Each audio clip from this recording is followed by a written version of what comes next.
so when I started to work at NASA, I started to realize that, like for example, I had to take thermodynamics, which was a killer because the professor was teaching it like he was expecting everybody to become a researcher in thermodynamics. In the real world, you don't get book problems. You get a problem that nobody knows how to solve, and you have to figure out what do you need to solve the problem. Book level problems and real world problems are entirely different. So I actually, today's discussion, I would want you to little bit highlight on your journey of, when you were working with NASA from quite some time, and during especially your second phase of working with NASA, you have been involved with a lot of students, people like us who are aspiring to bring in good programs for students. You mentor us, you guide us. How do you see that transition, and what motivates you to be there?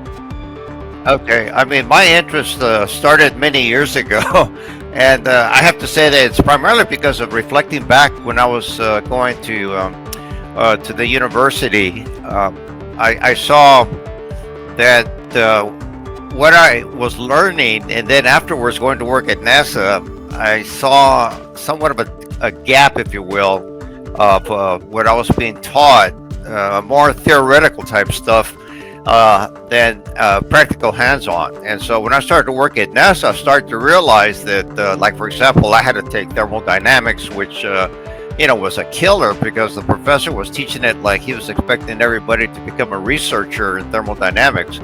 And it turned out that for my applications, it was very simplistic, very practical, very straightforward. And then, things like, I graduated as an electronics engineer, and so a lot of the problems that I had in school were book problems. Well, in the real world, you don't get book problems. You get a problem that nobody knows how to solve, and you have to figure out what do you need to solve the problem. And so there is no answer in the back of the book. And so things like that started to, kind of build in my head in terms of, where I feel that I should be helping students that are going through that and don't have any idea of what to expect when they start working in the workforce. Now, for the ones that do internships, they have a little bit of advantage. And of course, I did an internship when I was going to the university. But not everybody has that opportunity. So when they graduate, if they've never worked in engineering or science or whatever, they're going to be in for somewhat of a rude awakening in terms of what they have to do in order, to meet their job requirements. So that was somewhat of my motivation for doing this, and I've been doing this now for, my gosh, pretty much actually 40 plus years, because I started at the university doing it.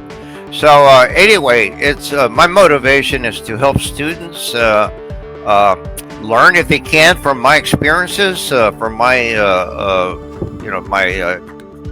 trials and tribulations, and hope that it helps them to become a better engineer or a better scientist, or whatever they want to pursue. That's beautiful, sir. In fact, yeah, I think I could relate to that. Book level problems and real world problems are entirely different.